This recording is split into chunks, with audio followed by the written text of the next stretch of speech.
To make a move like that, you have to have kahunas and conviction. Long-term, I'm bullish. We could see about a 20% correction next year. This is Josh Jelinski, the financial quarterback. Don't touch that dial. I talked to a CPA and they had mentioned starting a SEP. What should I know about starting a small business SEP pension plan for my small business? So number one, what options did the CPA give you? They just said a pension plan is the best bet. And I think there's other options out there, Yeah, right? here's like the thing. something like The a SEP type of 401k. The SEP's like the dummy option that most accountants for some reason recommend. I really don't know why. I actually speak to the Accountant Lawyer Alliance. We have, many, thousands of CPAs that are eligible for CPE credit. But I give a talk to CPAs, and for some reason, they always get taken up on this. There are many small business retirement plans. I'm going to give you just 10 right now. Number one, you can do a SEP, but a SEP is the dummy option. When you do a SEP, first, do you even know what a SEP stands for? It stands for a simplified employee pension plan. There's a reason I don't like it that much, and I prefer a solo 401k or a solo Roth 401k for the average small business owner. And the reason is when you do a solo 401k, you can put the max in and it doesn't have to be a part of 25% of compensation. So when you're a self-employed individual or business owner and you wish to make contributions for yourself or your employees, you have the option to do a SEP. But the SEP has an employer deductible limit. So the most you can put in is 25% of compensation or the lesser of 66 grand or 25 grand of compensation. So let's say you make 100 grand a year. The most you could put in is 25,000. If you make $50,000, the most you could put in is 12,500.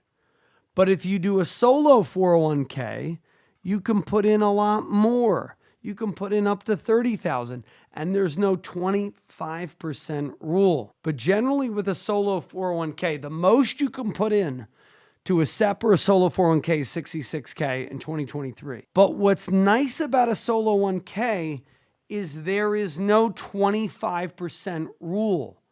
There is no age restriction. There is no income restriction. And you can be a business owner. Now, if you have employees, you may want to look at a traditional 401k with a profit sharing.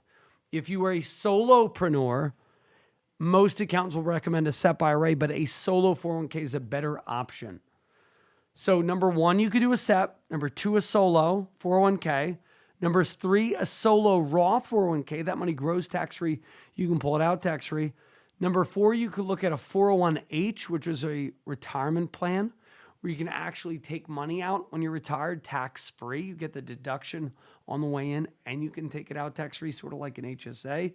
Number five, you could look at a small, something called the cash balance pension plan. You could get massive write-offs. The benefit of doing that is, let's say you're doing really well. You're making 300 grand a year. You could sock away 100 grand in one of these plans. Some people even call it the super 401k. You can also look at the traditional 401k. You could look at non-qualified deferred compensation plans. You can look at setting up an HSA for your business. There's so many options, but a good first place to start is with the 401k or the Roth 401k.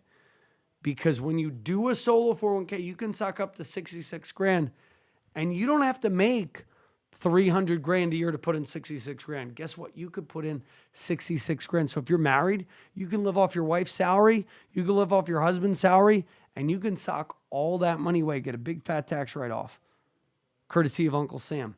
Whereas SEP, it's really limited to 25% of compensation up to 66 grand. So you got to make a lot more to get the maximum benefit in a SEP than you would in a solo 401k. Does that make sense, Josh? It does. The solo 401k is like the SEP in that it's sort of a dummy option. There's very little, you don't have to file the Form 5500 until you have over 250 grand in the 401k. And then the other problem with the SEP is as you gain employees, you got to put in 25% for their pay. So it's really not a good thing to grow a business with. 401k is much better. And then if you want a greater tax write-off, you can add a profit sharing component.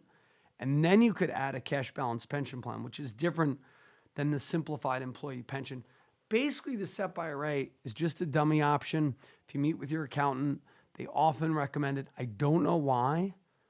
Maybe because it's easy. It was like the dummy option, but they've come up with the solo 401k.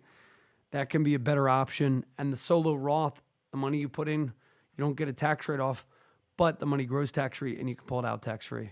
It's the sweetest deal and very low administrative cost. And here's another tip. A lot of people, small business owners, you do a SEP and then you keep it at, Vanguard or Fidelity in the cash account. You're not really managing it. It's well worth it to pay a fiduciary 1 to 1 3/4% or whatever they charge to actually monitor and trade your account. A lot of people worried about fees. You can hire a fiduciary, keep your fees low.